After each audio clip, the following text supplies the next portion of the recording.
Chapter 1. Peter Breaks Through. All children except one grow up. They soon know that they will grow up, and the way Wendy knew was this.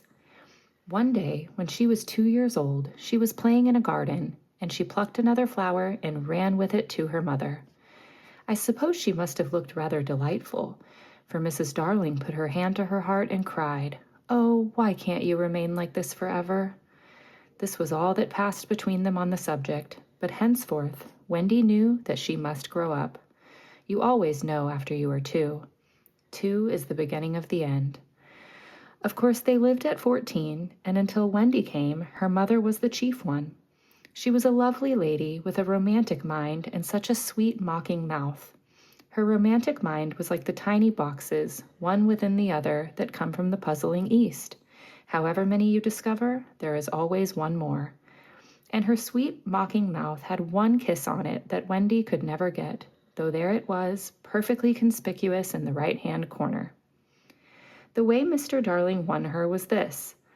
The many gentlemen who had been boys when she was a girl discovered simultaneously that they loved her, and they all ran to her house to propose to her, except Mr. Darling, who took a cab and nipped in first, and so he got her. He got all of her, except the innermost box and the kiss. He never knew about the box, and in time he gave up trying for the kiss. Wendy thought Napoleon could have got it, but I can picture him trying, and then going off in a passion, slamming the door. Mr. Darling used to boast to Wendy that her mother not only loved him, but respected him. He was one of those deep ones who know about stocks and shares.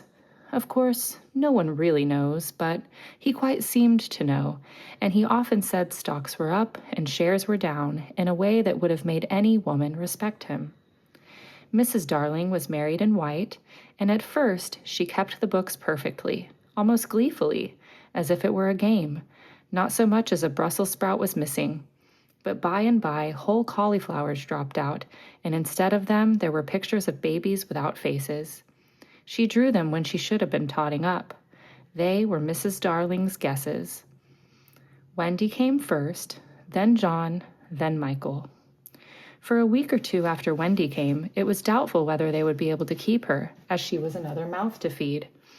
Mr. Darling was frightfully proud of her, but he was very honorable, and he sat on the edge of Mrs. Darling's bed, holding her hand and calculating expenses, while she looked at him imploringly. She wanted to risk it, come what might, but that was not his way. His way was with a pencil and a piece of paper, and if she confused him with suggestions, he had to begin at the beginning again. "Now, don't interrupt," he would beg of her. "I have £1.17 here, and 2 and 6 at the office. I can cut off my coffee at the office, say 10 shillings, making 2, 9, and 6, with your 18 and 3 makes 397, with 5 not in my checkbook makes 897. Who is that moving? 897, dot and carry 7. Don't speak. My own, and the £1 you lent to the man who came to the door. Quiet, child. Dot and carry, child. There, you've done it. Did I say 997? Yes, I said 997. The question is, can we try it for a year on 997? Of course we can, George, she cried. But she was prejudiced in Wendy's favor, and he was really the grander character of the two. Remember Mumps, he warned her almost threateningly, and off he went again. Mumps £1, and that is what I have put down, but I dare say it will be more like 30 shillings. Don't speak. Measles 1.5, German measles half a guinea, makes 2 15.6. Don't waggle your finger. Whooping cough, say 15 shillings. And so on it went, and it added up differently each time. But at last, Wendy just got through, with mumps reduced to 12.6, and the 2 kinds of measles treated as one. There was the same excitement over John, and Michael had even a narrower squeak, but both were kept, and soon you might have seen the 3 of them going in a row to Miss Folsom's kindergarten school, accompanied by their nurse. Mrs. Darling loved to have everything just so, and Mr. Darling had a passion for being exactly like his neighbors, so, of course, they had a nurse. As they were poor, Owing to the amount of milk the children drank, this nurse was a prim Newfoundland dog called Nana, who had belonged to no one in particular until the Darlings engaged her. She had always thought children important, however, and the Darlings had become acquainted with her in Kensington Gardens, where she spent most of her spare time peeping into perambulators and was much hated by careless nursemaids, whom she followed to their homes and complained of to their mistresses. She proved to be quite a treasure of a nurse. How thorough she was at bath time, and up at any moment of the night if one of her charges made the slightest cry. Of course, her kennel was in the nursery. She had a genius for knowing when a cough is a thing to have no patience with and when it needs a stocking round your throat. She believed to her last day in old-fashioned remedies like rhubarb leaf and made sounds of contempt over all this newfangled talk about germs and so on. It was a lesson in propriety to see her escorting the children to school, walking sedately by their side when they were well-behaved, and butting them back into line if they strayed. On John's footer days, she never once forgot his sweater, and she usually carried an umbrella in her mouth in case of rain. There is a room in the basement of Miss Folsom's school where the nurses wait. They sat on forms, while Nana lay on the floor, but that was the only difference. They affected to ignore her as of an inferior social status to themselves, and she despised their light talk. She resented visits to the nursery from Mrs. Darling's friends, but if they did come, she first whipped off Michael's pinafore and put him into the one with blue braiding, and smoothed out Wendy, and made a dash at John's hair. No nursery could possibly have been conducted more correctly, and Mr. Darling knew it, yet he sometimes wondered uneasily whether the neighbors talked. He had his position in the city to consider. Nana also troubled him in another way. He had sometimes a feeling that she did not admire him. "I know she admires you tremendously, George," Mrs. Darling would assure him, and then she would sign to the children to be specially nice to father. Lovely dances followed, in which the only other servant, Liza, was sometimes allowed to join. Such a midget she looked in her long skirt and maid's cap, though she had sworn when engaged that she would never see 10 again. The gaiety of those romps! And gayest of all was Mrs. Darling, who would pirouette so wildly that all you could see of her was the kiss, and then if you had dashed at her, you might have got it. There never was a simpler, happier family until the coming of Peter Pan. Mrs. Darling first heard of Peter when she was tidying up her children's minds. It is the nightly custom of every good mother after her children are asleep to rummage in their minds and put things straight for next morning, repacking into their proper places the many articles that have wandered during the day. If you could keep awake, but of course you can't, you would see your own mother doing this, and you would find it very interesting to watch her. It is quite like tidying up drawers. You would see her on her knees, I expect, lingering humorously over some of your contents, wondering where on earth you had picked this thing up, making discoveries sweet and not so sweet, pressing this to her cheek as if it were as nice as a kitten, and hurriedly stowing that out of sight. When you wake in the morning, the naughtinesses and evil passions with which you went to bed have been folded up small and placed at the bottom of your mind, and on the top, beautifully aired, are spread out your prettier thoughts, ready for you to put on. I don't know whether you have ever seen a map of a person's mind. Doctors sometimes draw maps of other parts of you, and your own map can become intensely interesting, but catch them trying to draw a map of a child's mind, which is not only confused, but keeps going round all the time.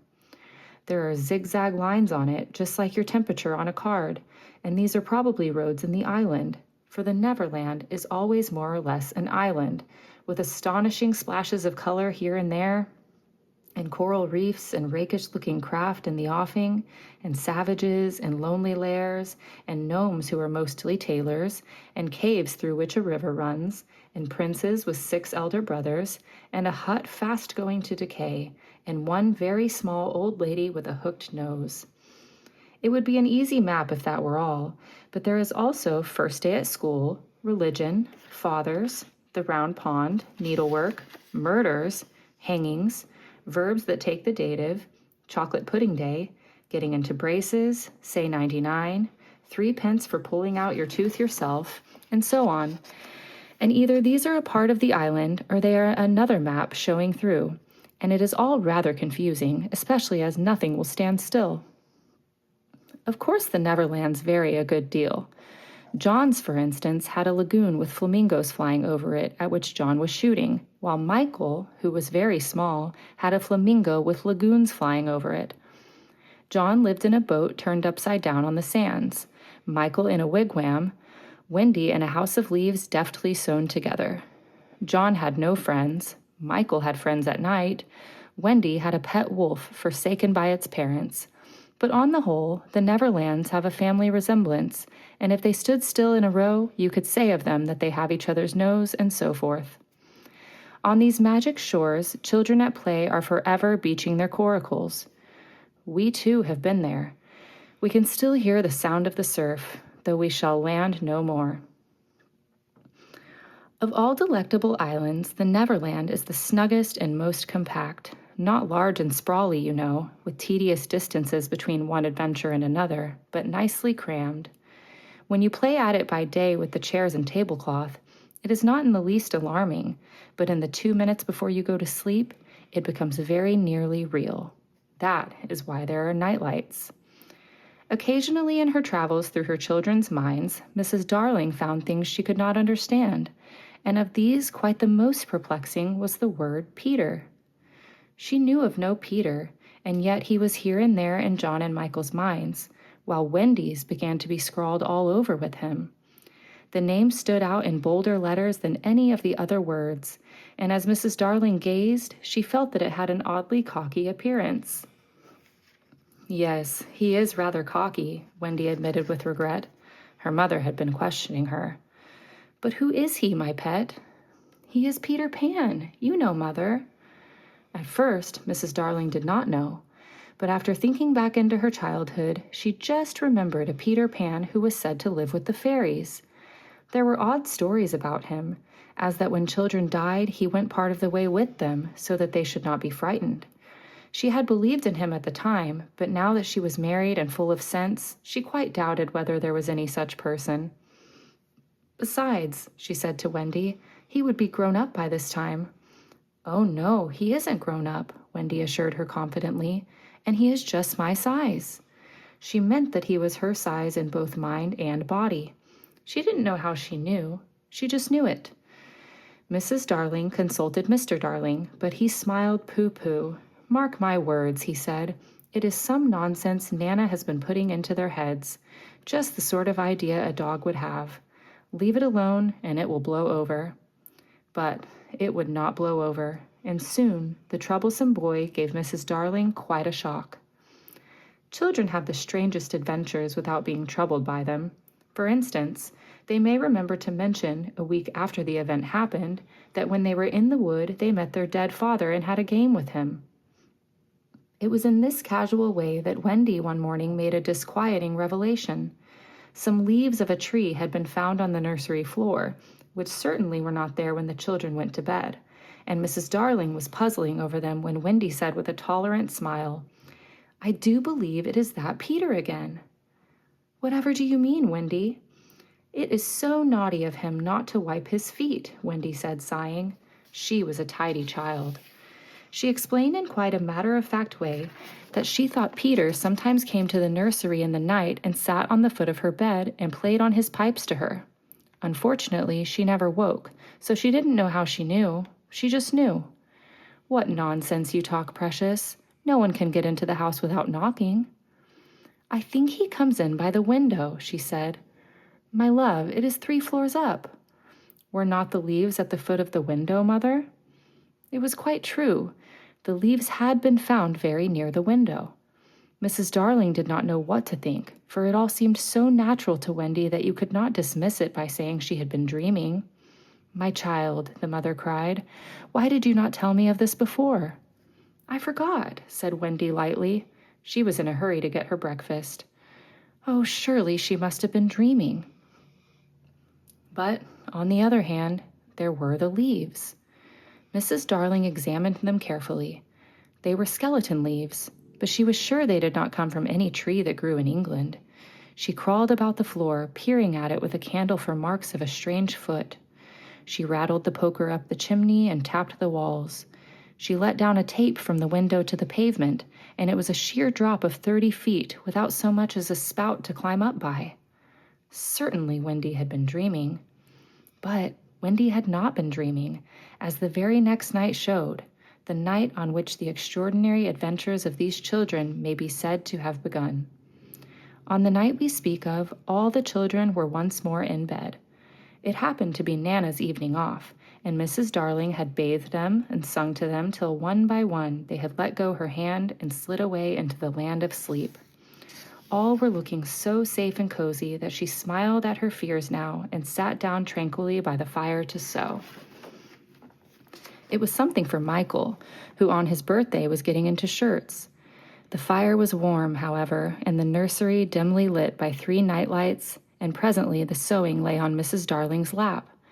Then her head nodded oh so gracefully. She was asleep. Look at the 4 of them, Wendy and Michael over there, John here, and Mrs. Darling by the fire. There should have been a 4th nightlight. While she slept, she had a dream. She dreamt that the Neverland had come too near and that a strange boy had broken through from it. He did not alarm her, for she thought she had seen him before in the faces of many women who have no children. Perhaps he is to be found in the faces of some mothers also. But in her dream, he had rent the film that obscures the Neverland, and she saw Wendy and John and Michael peeping through the gap.